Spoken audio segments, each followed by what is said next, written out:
Competition within the gaming industry is more important than I think most people give it credit for, and one of the things the Battlefield 6 has done already without even launching yet is truly sort of bring back that competition within the FPS space, which is arguably more important than actually just being a good game in itself. They've actually made so much noise at EA with the reveal of Battlefield 6, as well as obviously the 2 open beta weekends, that even Call of Duty has been forced to kind of take a look in the mirror and make some pretty drastic changes last week in regards to Black Ops 7, which is something that I wouldn't have believed only a few years ago. And so today I wanted to not only break all of that info down, but also talk about why it's so important and why I think EA and the Battlefield studios need to really keep this up heading into the future of Battlefield.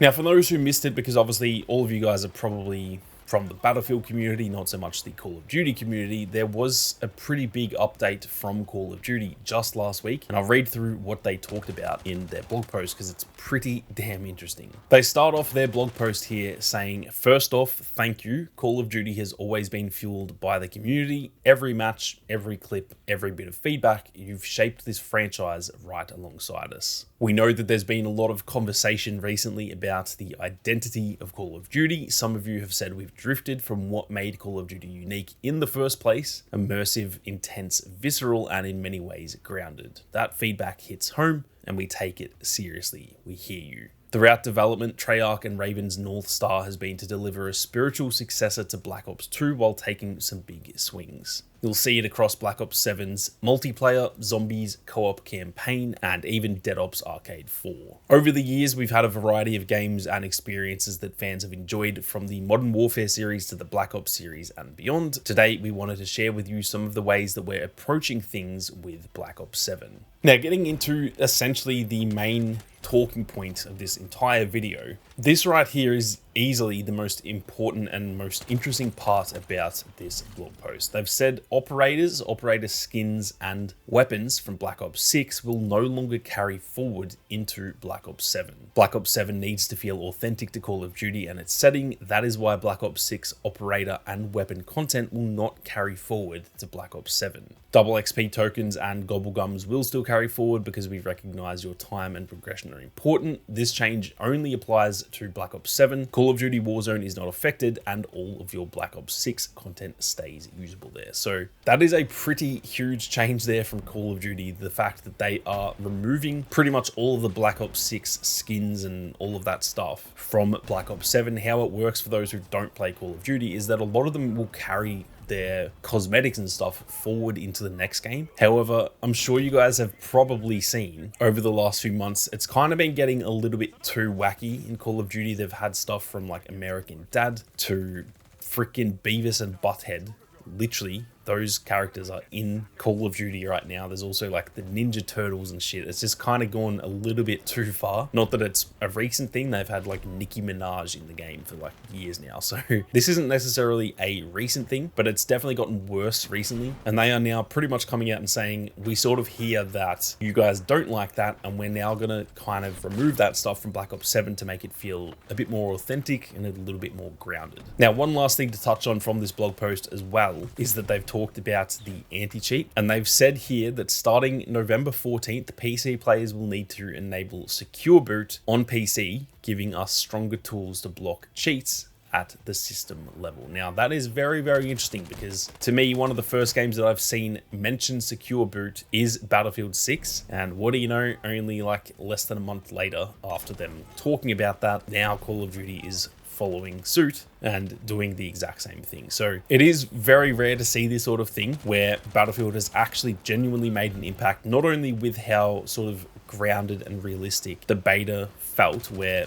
all of the skins and stuff, all the maps, all the weapons, it all feels like it is in a real war. This doesn't feel like there is crazy stuff and goofy stuff in the game, and that's something that I think the fan base really enjoyed, the fact that this is just a proper military shooter finally, where we know that in a lot of the previous Battlefield games, really since Battlefield 1, we've had Battlefield 5 and 2042 that were much less grounded. Battlefield 5 in the sense that that is a historic shooter, yet there was a lot of stuff that wasn't historic, like the hook hand lady and stuff like that. It just didn't feel realistic. And then 2042, although I think it actually did a decent job of this at the start, it definitely got a little bit out of hand at times. there was like Santa Boris and stuff like that. And although that's not nearly as bad as Call of Duty, I think people have just really wanted them to stick to a grounded feeling, which they've nailed so far in Battlefield 6. And the fact that Call of Duty's kind of seen that and all of the complaints from their player base and actually changed their plans, that is bigger than people are realizing, because Call of Duty often do not listen with stuff like that. They are famously stubborn. They sort of don't change anything. Like Call of Duty just makes the game that they want, and they just kind of don't listen to a lot of people. And often they are also entirely ignorant. It's not even to do with being stubborn. They sometimes just actually have no idea what the hell they're doing, as we've seen in more recent years, where the entire identity of Call of Duty is kind of just down the toilet at this point. You've got Ninja Turtles, you've got Beavis and Butthead. Like, it's just not the same game that it used to be. And so the fact that they're actually listening is kind of crazy, and it shows how much of an influence Battlefield 6 has actually had.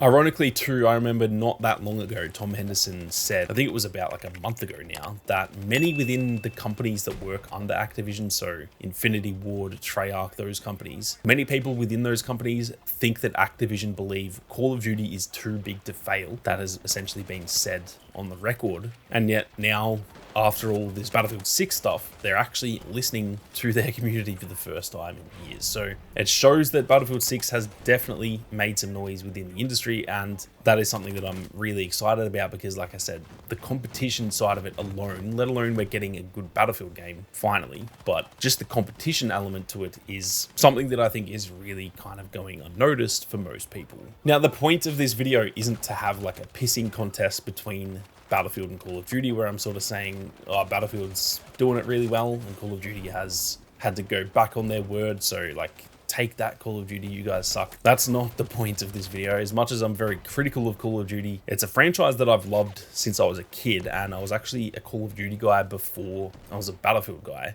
even though I think these days I'm obviously much more of a Battlefield fan. But even still, I actually still play Warzone once or twice a week, every single week with my mates. So yeah, the point of this video isn't to like shit on COD and do the whole like franchise war thing that often happens. The point is that somehow EA have actually managed to do so well with the hype building for Battlefield 6 that the FPS space has actually taken notice, and not just all of the smaller games, the indie games and stuff like that. Even a game as big as Call of Duty has taken note of what Battlefield's doing and is kind of following suit, and I think that is a really, really good thing for not only the gaming industry, but especially for the FPS space. Now, the same thing kind of looked like it was going to happen with 2042, because that game looked the goods from all the trailers and stuff, but we never saw proper gameplay on the scale that we have with Battlefield 6. And now that we've all played Battlefield 6 for countless hours now with the betas and even Battlefield Labs and stuff, even with a few flaws, I think we can all kind of agree that this actually looks like it's going to be a banger for the first time in essentially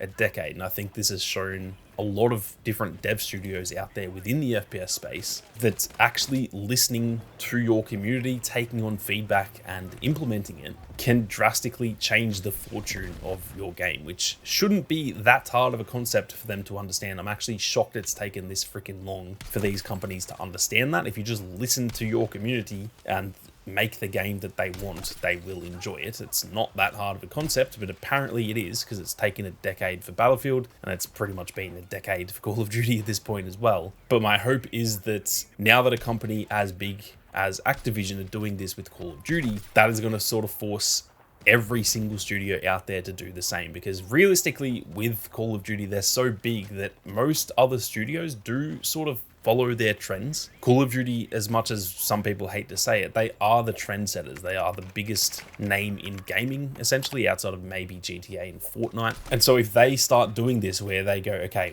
we hear what people want and we're going to go back to like the golden days of Call of Duty, we're going to listen to the feedback, we're going to make a grounded shooter again and stuff like that. That is not only a really good sign for Call of Duty fans, but just FPS fans in general. And like I said, even just the entire gaming industry, because hopefully that will show that listening to your community is the way to go, which I think all of us have been essentially screaming out for like decades at this point, but clearly they are incapable of listening, at least until now, where EA has actually knocked it out of the park with Battlefield 6 and shown that that is the way forward. That's why Battlefield 6 is looking like it's going to be so successful, not because they just randomly stumbled upon a good game, but because they actually genuinely seem to have listened to feedback from not only 2042, but also Battlefield 5 and hell, even Battlefield 1. And they have actually taken the time to craft a game that the players want. Like I said, I would have thought that's a simple concept, but obviously it has not been.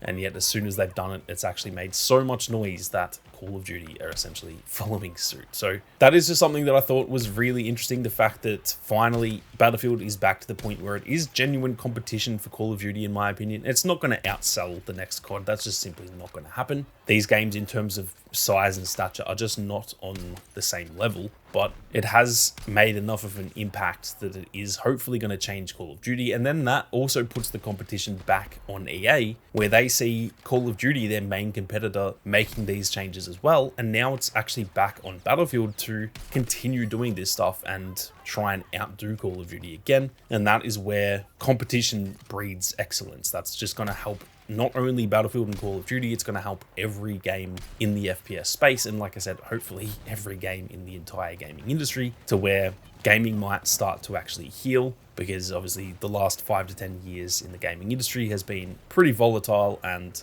despite some really, really great games over the years, it's been a pretty damn shit place in the gaming industry lately. But that is going to do it for today. I'm keen to hear all of your thoughts on all of the Call of Duty stuff and all the stuff that I talked about in regards to competition. So be sure to leave your thoughts down below. But with that being said, thank you all very much for watching. You guys have a great day, and I'll see you all out there on the battlefield.